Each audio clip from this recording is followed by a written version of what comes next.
l'Esprit Saint qui nous inspire. Viens l'Esprit de sainteté, viens Esprit de lumière, viens Esprit de feu, viens nous embraser, viens Esprit de sainteté, viens Esprit de lumière, viens Esprit de feu, viens nous embraser. Évangile de Jésus-Christ selon saint Luc, chapitre 10. Et voici qu'un docteur de la loi se leva et mit Jésus à l'épreuve en disant : Maître, que dois-je faire pour avoir en héritage la vie éternelle ?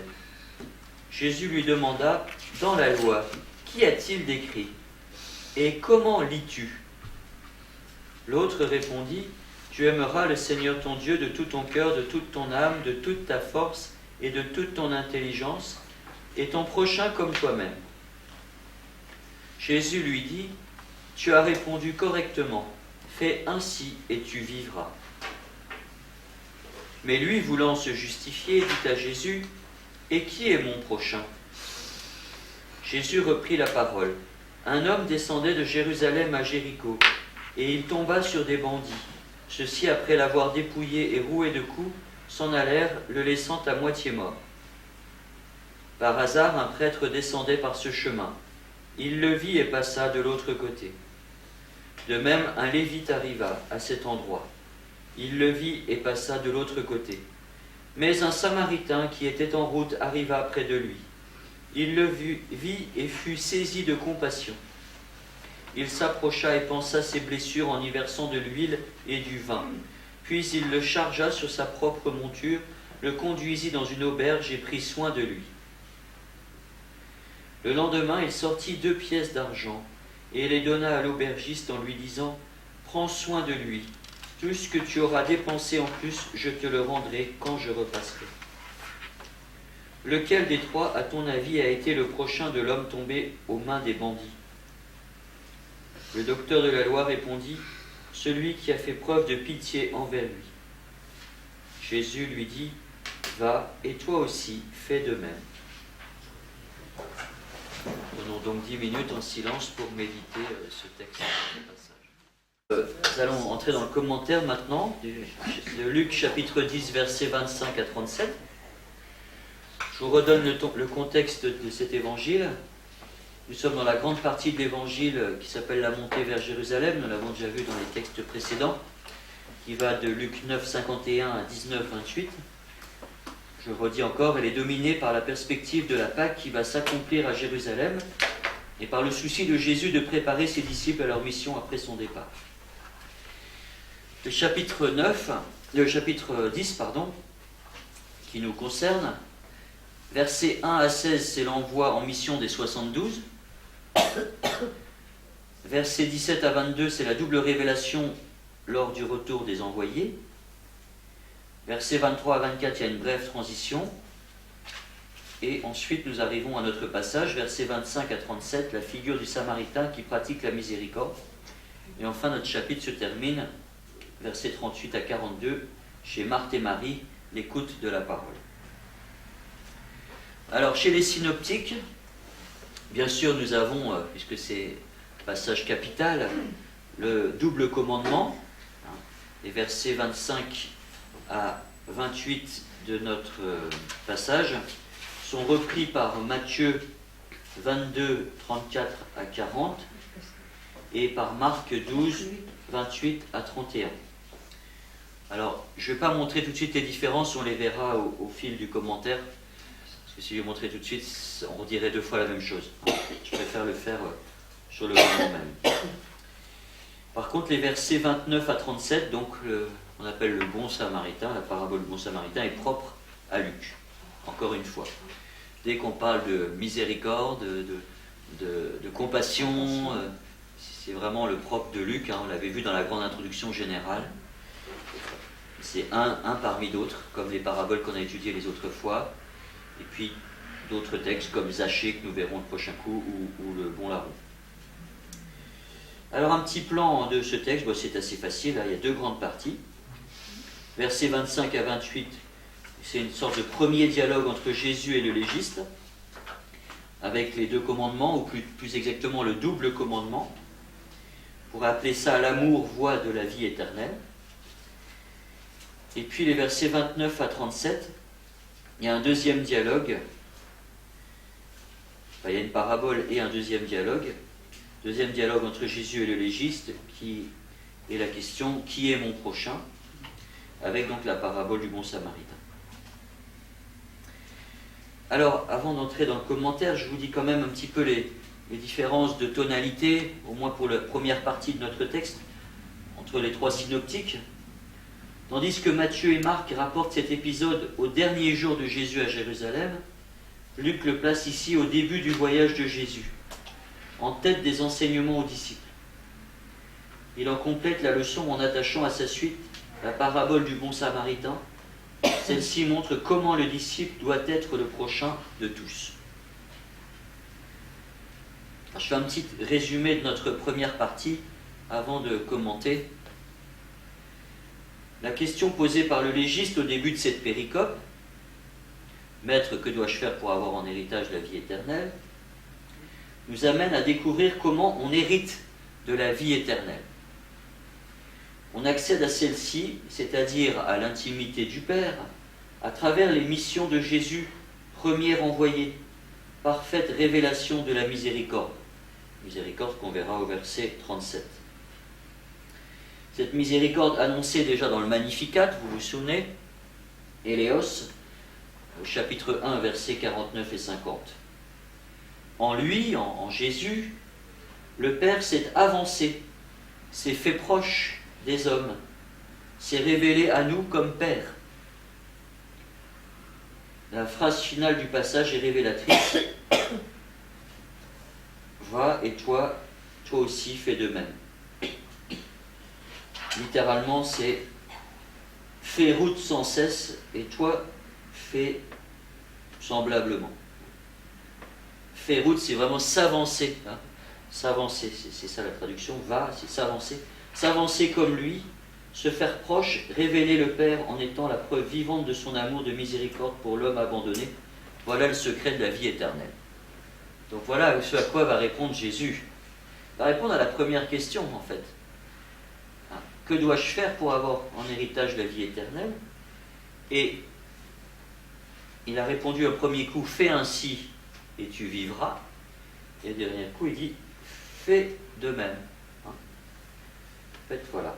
Comment on peut avoir en héritage à la vie éternelle ?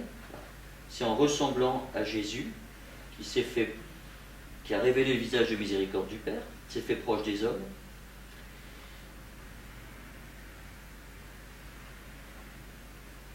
Voilà, c'est ça.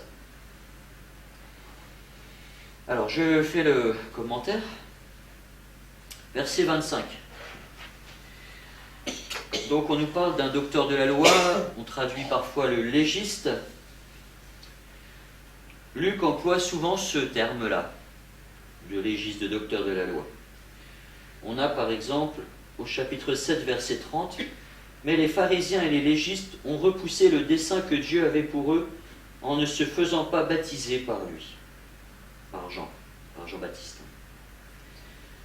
Au chapitre 11, versets 45, 46 et 52, « Alors un des légistes dit à Jésus, « Maître, en parlant de la sorte, c'est nous aussi que tu insultes. » Il répondit, « Vous aussi, légistes, vous êtes malheureux. » Et un peu plus loin, « Malheureux êtes-vous, légistes, vous qui avez pris la clé de la connaissance, etc. » Tous les malheureux, hein, qui répondent aux béatitudes. Donc il s'en prend aux pharisiens, puis après aux légistes. Et puis, encore, au chapitre 14, verset 3, Jésus prit la parole et dit aux légistes et aux pharisiens, « Est-il permis ou non de guérir un malade le jour du sabbat ?» Un peu ce dont vous parliez tout à l'heure. Hein. Des questions un peu évidentes. Est-ce qu'il est permis de faire le bien ? Il est permis de faire le bien toujours, bien sûr. Alors, Jésus, en parlant des docteurs de la loi, il désigne les scribes, ce sont les doctes, souvent solidaires avec les pharisiens, tout en s'en distinguant, Jésus va marquer cette différence en attaquant les légistes comme les maîtres à penser et les dirigeants religieux du judaïsme. C'est un peu les savants, ceux qu'on va suivre, un peu les maîtres à penser. Alors il se leva, certainement pour interpeller. Est-ce que c'est un signe de respect? Je pense surtout, enfin, je ne sais pas si c'est pour se mettre en avant, en tout cas, voilà. C'est pas innocent. Il mit Jésus à l'épreuve. Alors on peut comprendre cette mise à l'épreuve de différentes façons. Je vais expliquer. Chez Marc 12, 34, Jésus reconnaît que le scribe n'est pas loin du royaume de Dieu. Chez Matthieu 22, 35, le légiste tend un piège à Jésus. De même ici, chez Luc, où pourtant Jésus trouve en lui un interlocuteur bien disposé. Parce qu'il va continuer à discuter avec, et Jésus dit tu as bien répondu. Tu as répondu correctement. Alors, on peut dire ça. On peut aussi penser qu'il se justifie. Il justifie. Non, c'est après qu'il se justifie, pardon. Il est mis à l'épreuve, oui, pardon. Non, j'ai mélangé. Alors, après faire. Alors, ça, c'est un mot important, faire. Vous ne l'avez pas repéré tout à l'heure, mais il revient 3 fois, à 3 moments importants. Donc, là, la question. Ensuite, la première conclusion de Jésus, verset 28, et puis ensuite la deuxième conclusion de Jésus, verset 37. Donc le faire, on va voir que c'est important, ce mot-là. La vie éternelle, bien, on le retrouve aussi, la vie vivra, au verset 28. Il y a une question de vie.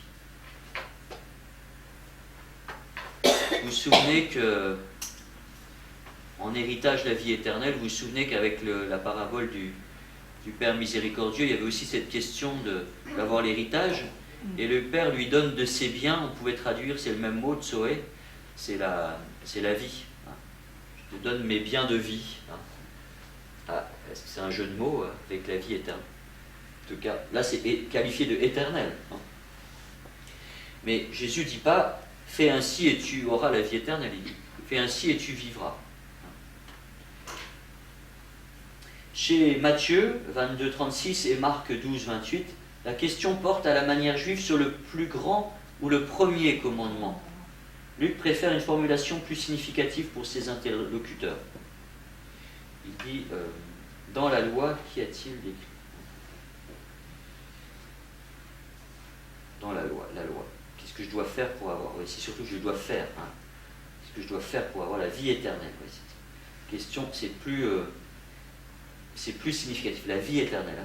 Le but, c'est la vie éternelle. Alors, on a un parallèle en Luc 18, 18. Un notable interrogea Jésus, « Bon maître, que dois-je faire pour recevoir la vie éternelle en partage ?» C'est toujours dans Luc. C'est la vie éternelle, le but. Alors, je vous l'ai dit, on est proche de la parabole avec le fils prodigue, l'héritage, les biens de vie, et la question de mort et de vie. Mon fils était mort, il est revenu à la vie, il était perdu, il est retrouvé. Voilà. Question, le Père qui donne la vie. Alors, verset 26. Jésus dit que cet homme, c'est un docteur de la loi, il est savant, donc il doit trouver la réponse dans l'Écriture. Mais en même temps, voilà, je vous l'ai dit tout à l'heure, il faut que cette réponse soit impliquante. Comment lis-tu?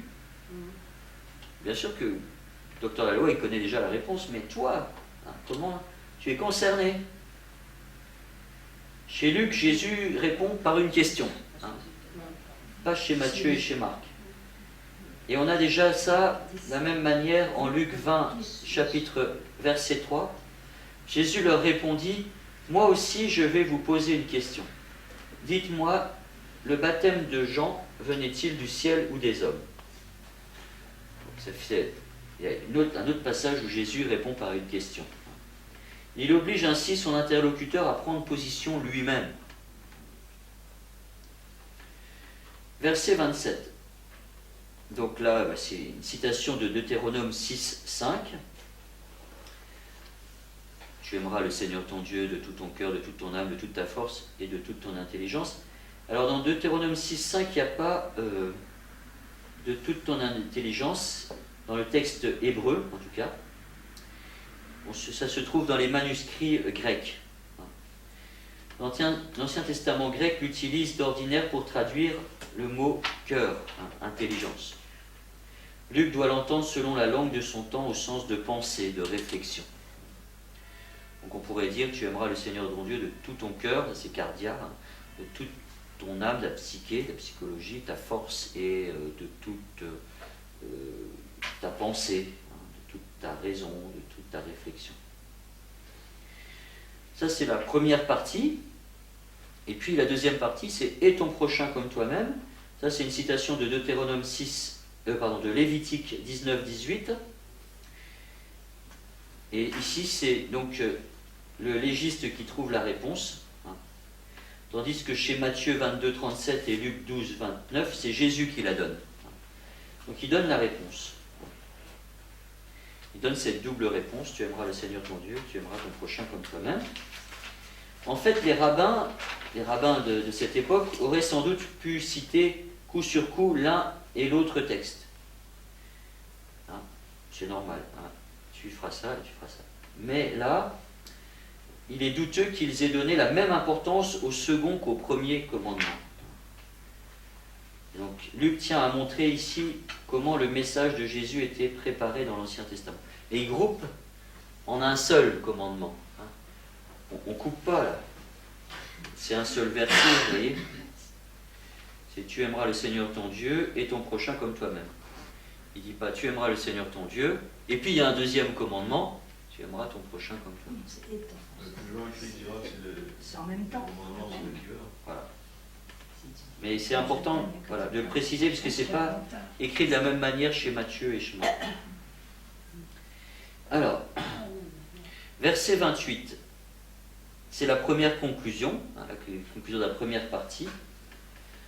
Le docteur Laloux a donné la bonne réponse. On voit que c'est un chemin de vie. Tu fais ainsi et tu vivras. C'est un chemin à accomplir pour avoir la vie. Si tu fais ça, tu vivras. Tu as répondu correctement. Alors en grec, c'est rigolo. C'est le mot qui donne orthographe. Tu as répondu droitement. Orthos. Voilà. Il aurait pu s'en contenter, cette réponse. Il aurait pu s'en contenter. Tu as bien accompli la loi, c'est bien. Et Lévitique 18.5 disait « Gardez mes lois et mes coutumes, c'est en les mettant en pratique que l'homme a la vie. » Alors maintenant, je fais une petite conclusion sur cette première partie. Donc, nous passerons au deuxième dialogue tout à l'heure. Il y a donc deux dialogues, les versets 25 à 29 et puis ensuite les versets 36 à 37, entre Jésus et un légiste qui encadre la parabole que nous allons étudier, versets 30 à 35. Le premier dialogue révèle l'influence de deux passages de la tradition synoptique. D'une part, la question du riche, « Bon maître, que ferais-je pour hériter la vie éternelle ?» qu'on retrouve dans les trois synoptiques. Et d'autre part, la réponse de Jésus au scribe, l'interrogeant sur le plus grand commandement. On retrouve aussi en Matthieu et Marc. Ici, cependant, comme je l'ai dit, c'est Jésus qui demande au scribe de lui dire ce qu'il lit dans la loi. Celui-ci, dans la bonne tradition juive, répond en conjuguant le commandement d'amour de Dieu, rappelé dans la prière quotidienne du Shema Israël, et le commandement d'amour du prochain, présent au cœur du Lévitique. Alors, on pourrait s'arrêter là, comme vous avez dit. Ce premier dialogue semble bouclé sur lui-même. En effet, le légiste, soucieux d'observance, demande ce qu'il faut faire pour hériter de la vie éternelle. Jésus renvoie d'abord la question aux spécialistes de la loi, puis apprécie sa réponse. Tu as répondu correctement.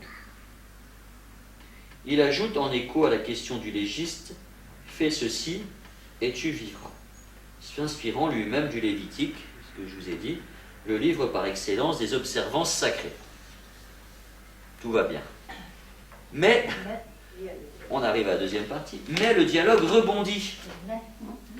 Le légiste avait voulu mettre Jésus à l'épreuve, comme le diable au désert. À présent que Jésus lui a donné raison, il désire se justifier, c'est-à-dire, on le reverra, se donner pour juste. Il pose une nouvelle question pour préciser la manière concrète de pratiquer ce double commandement. Et qui est mon prochain? Alors là, on va rentrer dans des choses plus fines par rapport à la façon d'interpréter la loi par les Juifs. Pour comprendre le sens de la question dans la mentalité du légiste, il faut se rendre compte que certaines prescriptions de la loi pouvaient se trouver en contradiction les unes avec les autres. Dans certaines circonstances, l'amour de Dieu et l'amour du prochain semblaient s'exclure. Ça s'opposait, ça semble s'opposer. Il fallait alors un principe de discernement. L'amour de Dieu et l'amour du prochain comme soi-même sont bien établis dans la loi. D'accord. Mais Luc en souligne l'unité, alors que Marc et Matthieu parlent de second commandement. La tradition rabbinique avait développé de façon concrète les œuvres de miséricorde qu'on retrouve avec le pape François, les œuvres de miséricorde, Gumulit Chassadim, les œuvres de miséricorde exemplaires. Elle citait même l'histoire du prophète Oded, le Samaritain, appelant ses compatriotes à la pitié et les persuadant de libérer leurs prisonniers judéens. On trouve ça dans le deuxième livre des Chroniques, chapitre 28, versets 8 à 15.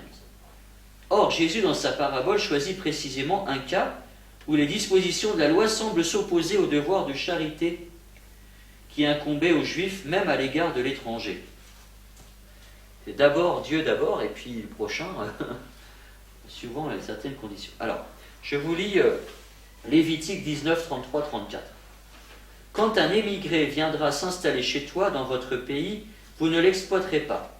Cet émigré, vous le traiterez comme un indigène, comme l'un de vous. Tu l'aimeras comme toi-même, car vous avez été des émigrés dans le pays d'Égypte. Donc là, émigré, tu peux t'en occuper, très bien. Mais, en effet, le prêtre ne pouvait songer à se souiller en touchant un cadavre ou même un homme à demi-mort.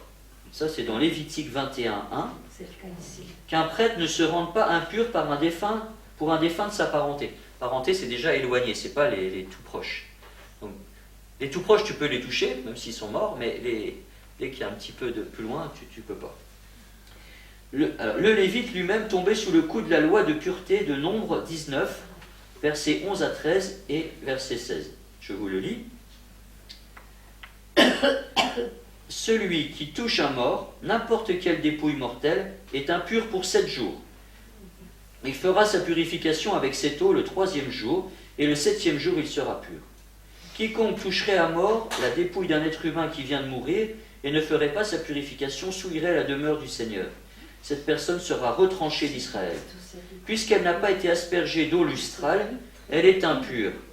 Elle conserve son état d'impureté. Quiconque dans les champs bute sur un homme tué par l'épée, ou sur un mort, ou sur des ossements humains, ou sur une tombe, est impur pour 7 jours. Donc le Lévite, rendu impur par le contact d'un mort ou d'un mourant, il n'aurait pu s'acquitter de ses fonctions cultuelles avant 7 jours. Cependant, une tradition rabbinique spécifiait qu'un prêtre devait faire effort pour sauver la vie d'un homme s'il pouvait s'assurer qu'il était son prochain. C'est Lévitique 19, 16b. Ne porte pas une accusation qui fasse verser le sang de ton prochain. Mais en aucun cas, un juif ne devait s'inquiéter de sauver un samaritain. La définition précise du prochain avait donc des conséquences pratiques. D'où la question. Si c'est mon prochain, même s'il est à moitié mort, je peux peut-être aller le secourir. Mais si c'est pas mon prochain, pas question. Parce que sinon je vais être impur et je ne vais plus pouvoir faire ma mission. Alors, est-ce que le plus important c'est l'amour de Dieu avant l'amour du prochain? Alors, on a l'impression que c'est en contradiction. Bon. Quoi qu'il en soit, le prêtre et le lévite mis en scène par Jésus semblent opter pour le commandement d'amour de Dieu, obligés qu'ils sont par leur fonction à laisser l'homme à demi-mort sur le bord de la route. Plus important de s'occuper de Dieu, d'aimer Dieu de tout son cœur, que de s'occuper de l'autre, qui ne sait même pas si c'est mon prochain. Face à leur attitude sobrement décrite, Jésus expose celle du Samaritain avec force de détail. On va y revenir. Étranger et hérétique, il aurait eu des raisons de passer outre. Au contraire, il s'arrête, ému de compassion, donc splendinozomai, comme Jésus donc à Naïm avec la veuve et son fils qui est mort, et comme je vous l'ai dit tout à l'heure, avec la parabole du bon samaritain, comme le père, pas du bon samaritain, du fils prodigue, avec le père ému aux entrailles. Donc, il soigne le mourant, l'ayant conduit chez un aubergiste, il engage ce dernier à continuer son geste de charité. Jésus interroge alors le légiste, comme il avait questionné Simon le pharisien. Qu'est-ce qu'il faut faire afin de lui faire tirer lui-même la leçon de la parabole?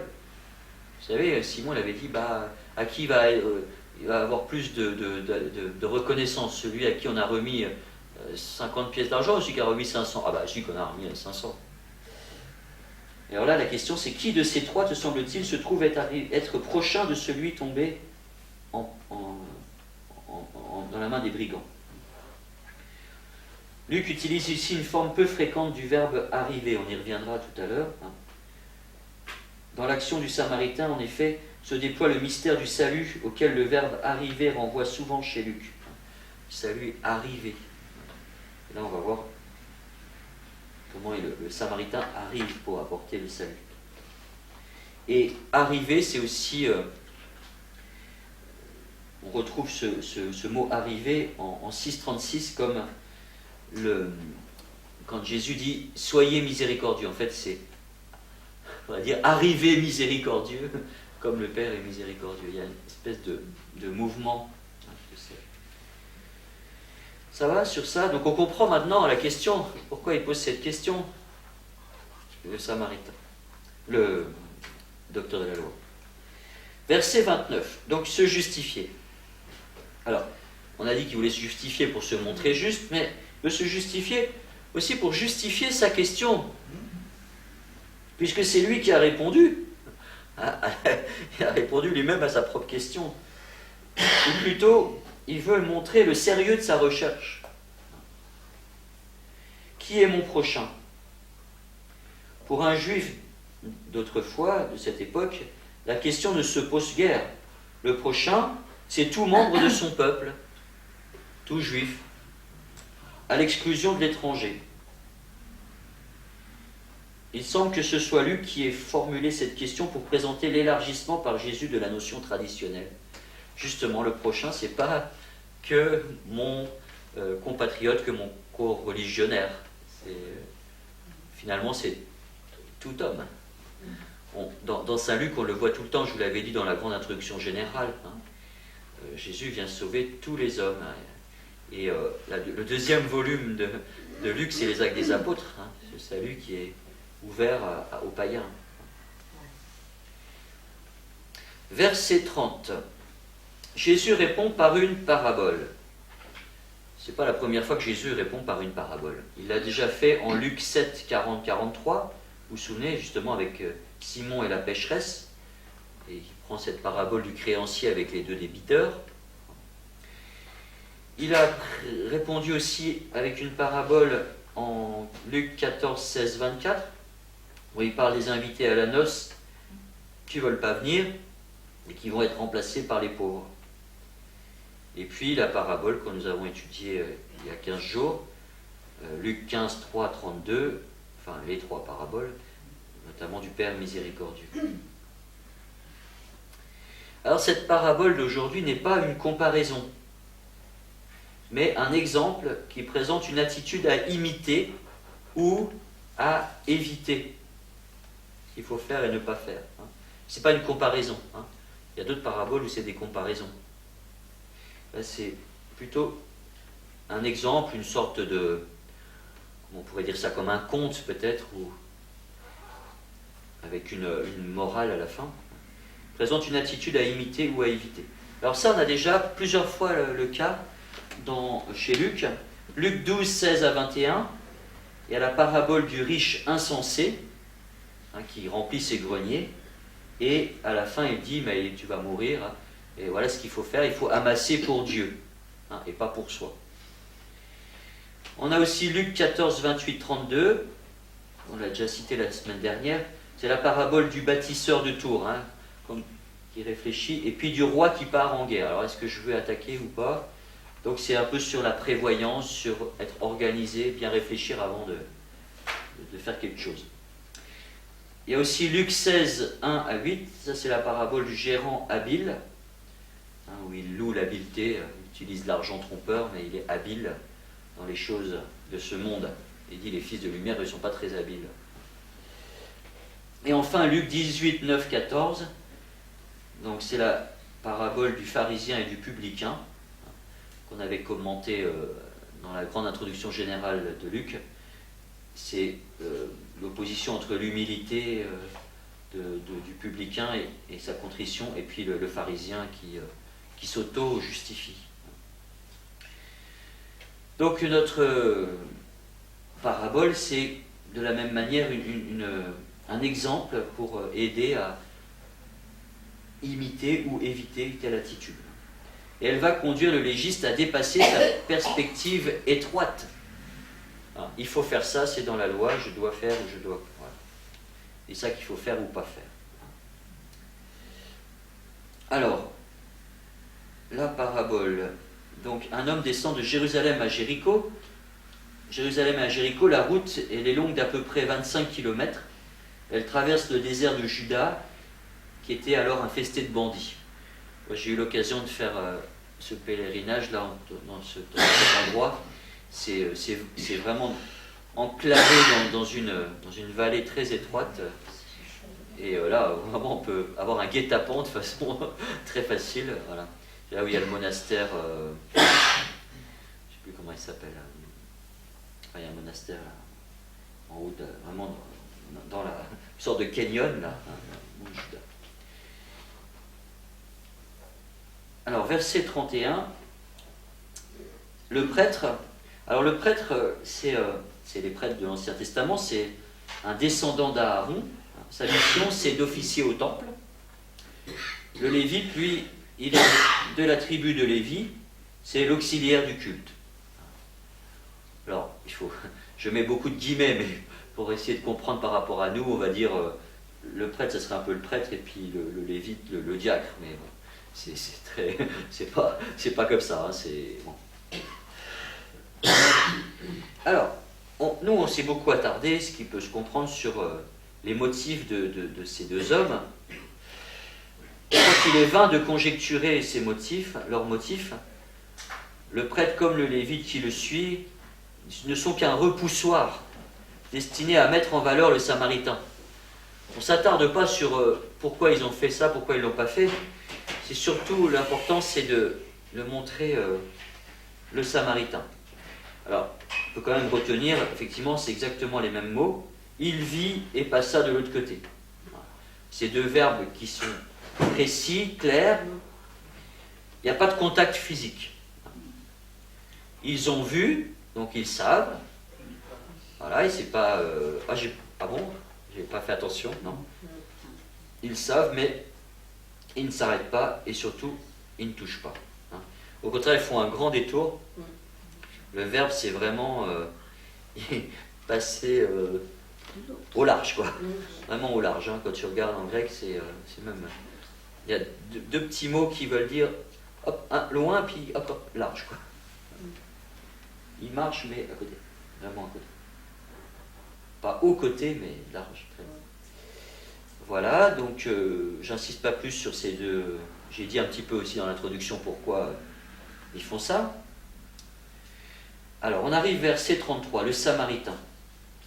Alors, on voit vraiment l'opposition.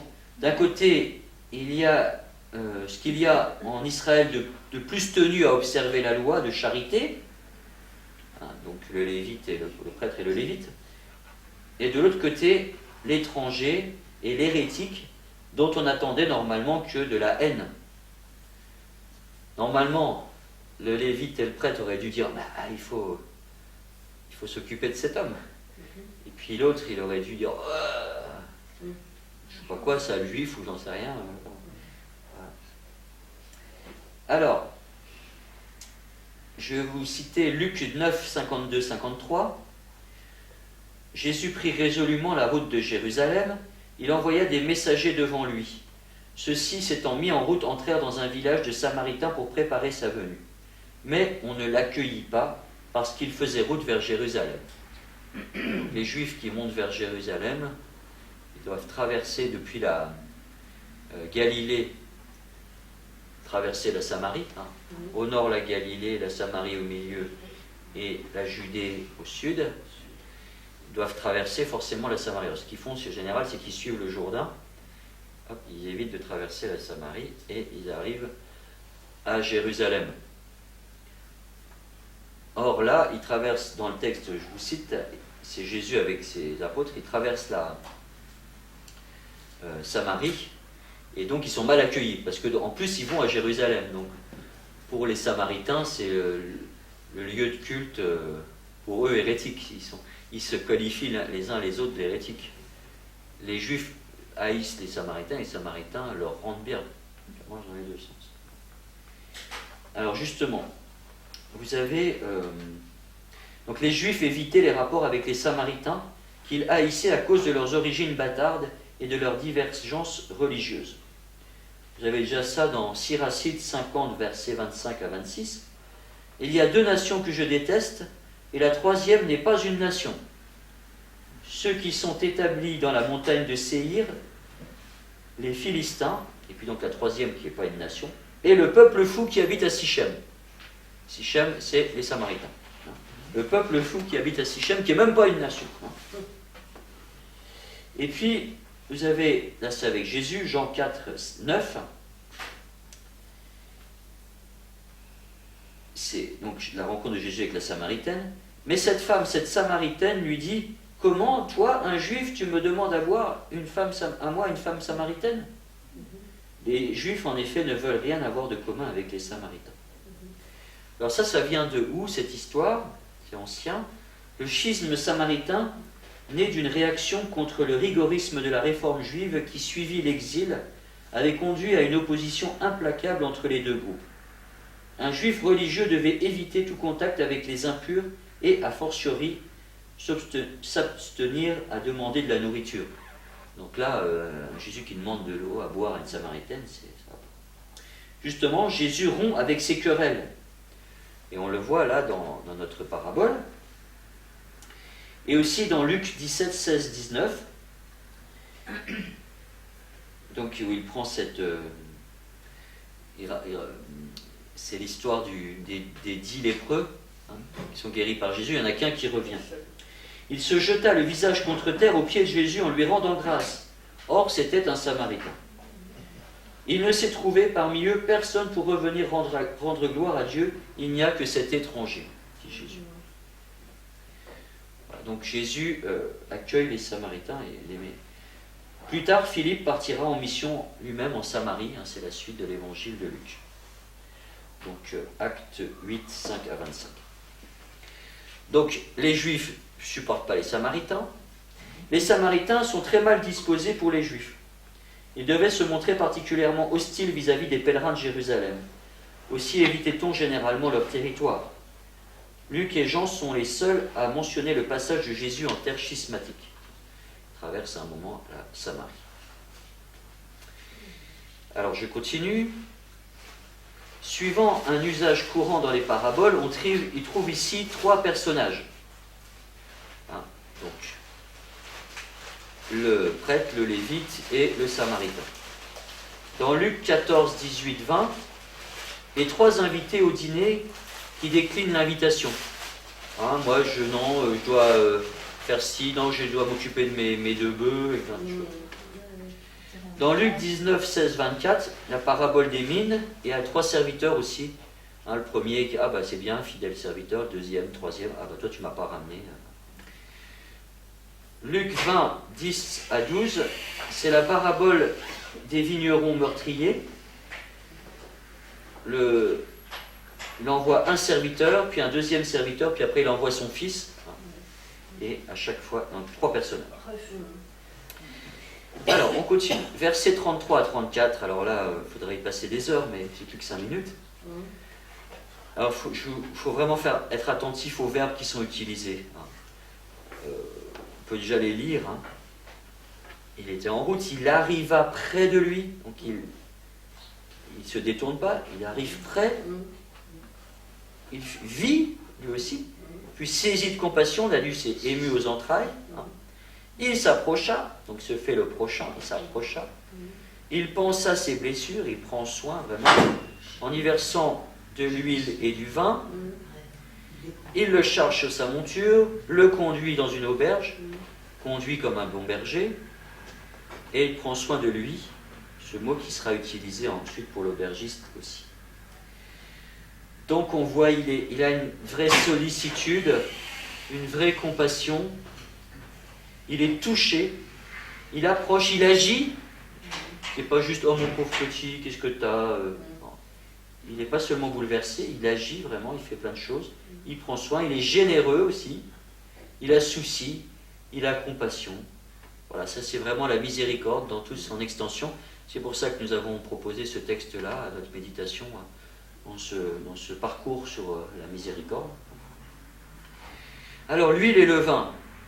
L'huile et le vin, la médecine d'alors utilisée pour soigner les blessures, aussi bien l'huile pour calmer la douleur que le vin pour les désinfecter. Alors je n'ai pas le temps de reprendre tout ce que disent les pères de l'Église là-dessus, mais on y voit aussi bien sûr la symbolique des sacrements. Et l'aubergiste, c'est aussi l'Église qui prend soin, à qui le bon samaritain qui est Jésus confie de prendre soin à cet homme.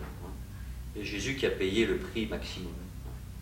Bon, toute cette analyse, vous pourrez reprendre aussi le livre de Benoît XVI, Jésus de Nazareth, où il commente la parabole du bon samaritain et il montre comment Jésus est vraiment la fille des femmes. Celui qui est décrit là. Alors, je continue, verset 35, l'aubergiste doit agir donc comme le samaritain. Il se fait, on pourrait dire, le relais. J'aime bien, je disais tout à l'heure, soyez miséricordieux comme votre Père est miséricordieux. Il faut que l'aubergiste soit comme le samaritain, comme Jésus, quoi. Transmettre, poursuivre, on pourrait dire poursuivre l'œuvre de miséricorde du samaritain. Donc pour répondre à la question, on doit être prochain de tout homme est mon prochain, mais moi, tout homme doit être le prochain de l'autre. Enfin, nous tous, nous devons être miséricordieux. Alors, justement, verset 36, la question c'est ça, c'est pas de qui est mon prochain, mais comment être le prochain. Pas trouver le prochain, mais être le prochain.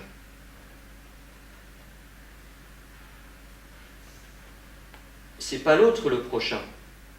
C'est pas l'autre le prochain. C'est moi qui dois être le prochain de l'autre. C'est pas l'autre le prochain. Qui c'est mon prochain? C'est lui, c'est elle, c'est qui, non? C'est moi qui dois être le prochain de l'autre. C'est moi qui dois être miséricordieux pour l'autre. C'est moi qui dois faire preuve de pitié, d'accord? Alors, nous en arrivons donc au verset 37.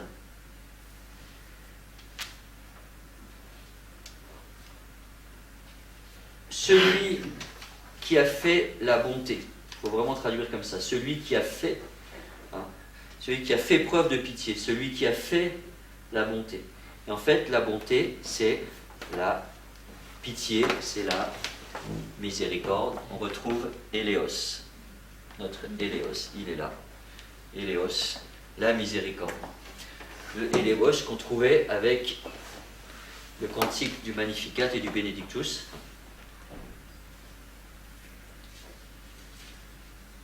C'est la miséricorde de Dieu. Et là, celui qui a fait preuve de pitié. Donc c'est un mot important. Les deux mots, on a les deux mots importants de notre parcours. On a splangizomai, les entrailles de miséricorde, et puis le mot éléos, miséricorde, pitié. On pourrait traduire pitié, compassion, comment on pourrait dire encore c'est ça. Bonté, amour, amour actif, vous voyez. Donc, quel est le commandement? Tu aimeras ton prochain. Voilà, tu aimeras. Alors, donc celui qui a fait la bonté avec lui, c'est une expression de l'Ancien Testament grec. Et donc, vous vous souvenez, donc avec Marie, chapitre 1, verset 72, il a montré sa bonté, avec Zacharie, pardon, il a montré sa bonté envers nos pères, sa miséricorde. Le légiste donne lui-même la réponse que Jésus lui suggère par sa parabole. Le prochain, c'est tout homme qui s'approche des autres avec amour, même quand ils sont étrangers ou hérétiques. On n'a plus à se demander, comme le légiste, qui est mon prochain, mais comment serais-je le prochain de tout homme? Donc je reprends ce que ça c'est vraiment le cœur. On n'a plus à se demander, comme le légiste, qui est mon prochain, mais comment serais-je le prochain de tout homme? Le vieux particularisme d'Israël, comme le juridisme des docteurs, éclate devant l'Évangile. Ça part. Alors, on a fait preuve de pitié, ou fait de même à la fin, fait de même. Le verbe faire, 2 fois employé dans ce verset, comme dans la question initiale au verset 25, que dois-je faire? Et dans la première réponse de Jésus, verset 28, fais ainsi. Le verbe faire marque le réalisme qui s'impose à la réalité des disciples. Il y a un réalisme, il y a quelque chose à faire, concrètement. Alors je résume, je conclus cette deuxième partie. J'étais un peu trop long, mais il faut que je termine. Jésus, on le voit, déplace l'objet du débat. La question n'est pas de savoir qui est notre prochain, mais de découvrir comment devenir le prochain d'autrui, comment s'approcher de lui. Il dépasse ainsi les catégories et les prescriptions par le geste vers autrui. Aux relations de droit, et forcément réciproques, il substitue la dynamique du salut qui arrive gratuitement, qui arrive, c'est tout à l'heure. Ici donc, Jésus répond en somme, l'essentiel n'est pas, comme tu le crois, de savoir exactement qui est le prochain que tu devras aimer, afin de pouvoir t'acquitter exactement, sans rien de plus, de ton devoir d'aimer. L'essentiel est que tu ne cesses de faire des efforts afin de devenir le prochain qui aime, qui ne demande qu'à aimer sans regarder qui il aime. Donc je reprends. Jésus en somme nous dit, l'essentiel n'est pas, comme tu le crois, de savoir exactement qui est le prochain que tu devras aimer, diligendus, afin de pouvoir t'acquitter exactement, sans rien de plus, de ton devoir d'aimer. L'essentiel est que tu ne cesses pas de faire des efforts afin de devenir le prochain qui aime, le diligence, qui ne demande qu'à aimer sans regarder qui il aime. Donc par sa question, Jésus fait prendre conscience au légiste qu'un Samaritain, hérétique et étranger, peut retrouver l'inspiration profonde de la miséricorde, qui est geste et désir de Dieu, alors que le prêtre et le lévite en restent à la discussion des préceptes. Tu dois faire ci, tu ne dois pas faire ça. Mais cela seul peut le révéler en vérité l'homme-Dieu, Jésus, pour qui amour de Dieu et amour du prochain constituent un seul et même acte. Pas séparer les deux. On comprend alors pourquoi un courant de la tradition patristique n'a pas craint d'identifier le Samaritain à Jésus lui-même, image vivante de la miséricorde du Père.